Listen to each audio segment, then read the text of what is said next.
Ia lahir dalam balutan sutra, namun bisa jadi akan menghabiskan sisa hidupnya dalam kesepian. Putri Aiko, satu-satunya anak dari Kaisar Jepang, hidupnya penuh dengan kemewahan, pelayan pribadi, dan segala bentuk hak istimewa, hal yang hanya bisa diimpikan oleh anak-anak lain. Tapi di balik tembok istana yang berlapis emas, takdir yang menantinya jauh dari kisah dongeng, desas-desus soal kesehatannya, spekulasi tentang masa depannya, dan sebuah tradisi ribuan tahun yang merampas haknya atas tahta. Hanya karena ia perempuan, kenapa sang putri seperti hidup dalam penjara di istananya sendiri?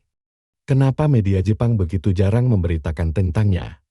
Dan apa sebenarnya makna menjadi seorang putri di negeri yang enggan berubah? Di video ini, kita akan mengungkap sisi lain yang jarang dibicarakan tentang Putri Aiko, masa kecilnya, ketakutannya, dan dilema besar yang akan membentuk seluruh hidupnya. Apa yang menantinya? Sebuah mahkota, atau justru lenyap dalam diam? Jangan kemana-mana, dan kalau kamu baru di channel ini, klik tombol subscribe, aktifkan loncengnya, dan ikuti perjalanan kita menyusuri balik layar Kekaisaran Jepang. Monarki Jepang lebih tua dari Kekaisaran Romawi, lebih tua dari semua dinasti di Eropa, sebuah sistem yang telah bertahan selama lebih dari 2600 tahun. Tapi, apakah ia siap untuk berubah? Di Jepang, Kaisar memang sudah tidak punya kuasa politik, ia kini hanya simbol. Simbol hidup dari tradisi, kehormatan, dan sejarah. Tapi, bagaimana jika tradisi itu justru menjadi batu sandungan bagi keluarganya sendiri? Kaisar Akihito, Kaisar ke-125 dalam garis keturunan tanpa putus, memimpin Jepang selama puluhan tahun. Putra sulungnya, Pangeran Naruhito, dipersiapkan sebagai penerus tahta, dan bersama itu, muncul harapan bahwa ia akan memiliki anak laki-laki untuk meneruskan garis kekaisaran. Seluruh negeri menanti, dan terus menanti. Tapi sang istri, Masako, seorang diplomat yang cerdas, bertahun-tahun tak kunjung hamil. Saat akhirnya ia melahirkan, seluruh negeri bersuka cita. Hingga kabar itu datang, yang lahir adalah seorang perempuan, Aiko, namanya berarti anak dari cinta. Sejak awal, ia disayangi dengan sepenuh hati. Kedua orang tuanya mencintainya tanpa syarat, tapi di sisi lain, bayang-bayang kekhawatiran terus menghantui. Apa yang akan terjadi pada tahta jika tak ada penerus laki-laki? Karena di Jepang, hanya satu aturan yang tak bisa diganggu-gugat. Hanya pria yang boleh menjadi kaisar. Diskusi panas mulai muncul di kalangan istana. Haruskah hukum diubah? Haruskah untuk pertama kalinya dalam sejarah, perempuan boleh mengenakan mahkota krisantemum? Untuk sesaat, Aiko seolah akan mengukir sejarah. Namun kemudian, semuanya berubah.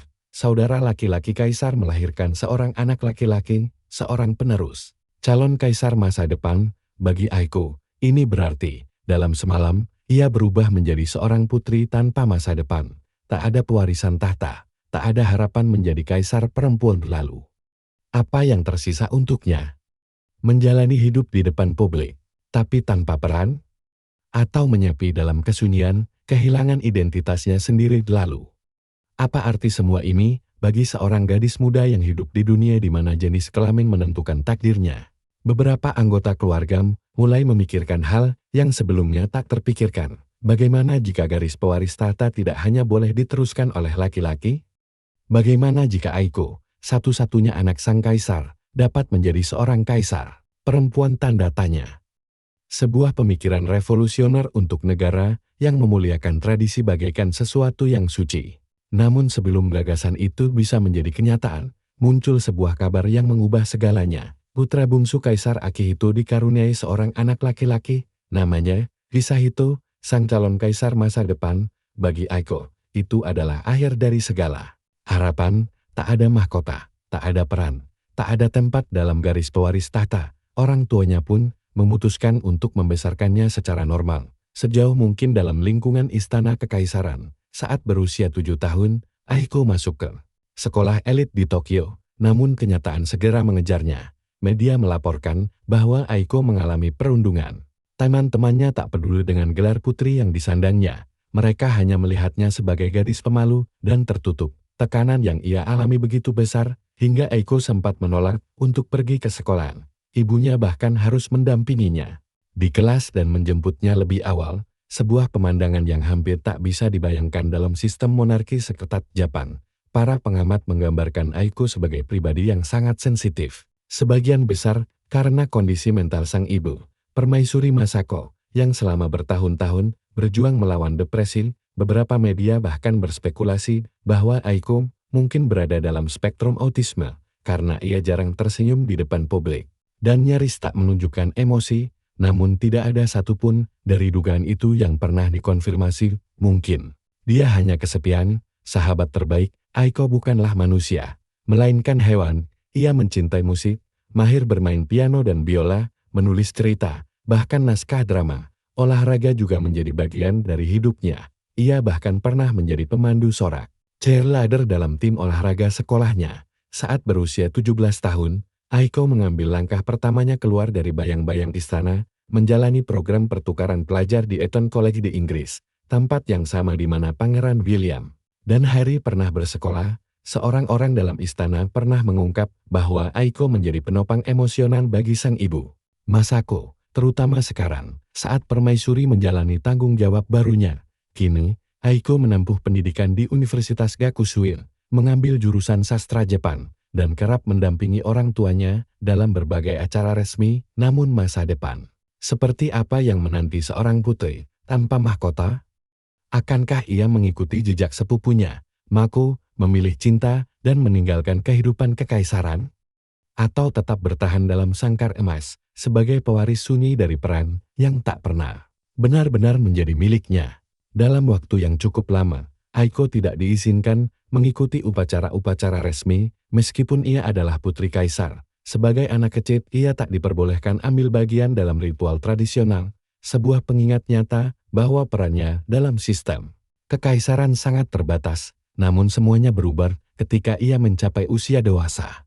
Untuk pertama kalinya, ia tampil resmi sebagai anggota kekaisaran yang aktif, mengenakan selempang besar ordo mahkota berharga yang dianugerahkan langsung oleh ayahnya sendiri. Penampilan publik pertamanya adalah pada acara penyambutan tahun baru di Istana Kekaisaran, momen yang sudah lama dinantikan banyak orang. Putri yang selama ini dikenal pendiam tiba-tiba berdiri di bawah sorotan kamera, anggun, tenang, namun jelas terlihat gugup. Tak lama kemudian, langkah yang lebih besar pun diambil. Konferensi pers pertamanya, di sana, Aiko tidak hanya bicara soal kekaisaran, tapi juga tentang kehidupan pribadinya, keluarga, dan pandangannya tentang dunia. Yang paling menyentuh adalah pernyataannya mengenai sepupunya, Mako Komuro, yang tahun sebelumnya menikah dengan pria biasa dan harus melepaskan status kekaisarannya.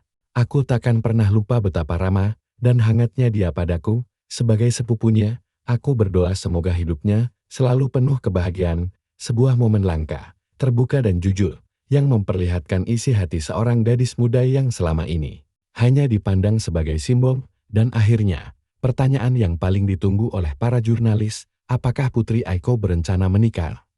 Jawabannya, tenang tapi tegas. Ia baru saja menyelesaikan tahun kedua kuliahnya di bidang sastra Jepang, dan untuk saat ini, belum memiliki rencana lebih jauh. Namun di balik jawaban itu, tersirat sebuah pergulatan. Akankah Aiko, seperti Mako, memilih cinta dan rela meninggalkan segalanya? Atau ia akan tetap tinggal di istana yang sunyi, patuh pada tradisi, tapi tanpa kebahagiaan sejati? Akankah Putri Aiko mengulang takdir sepupunya?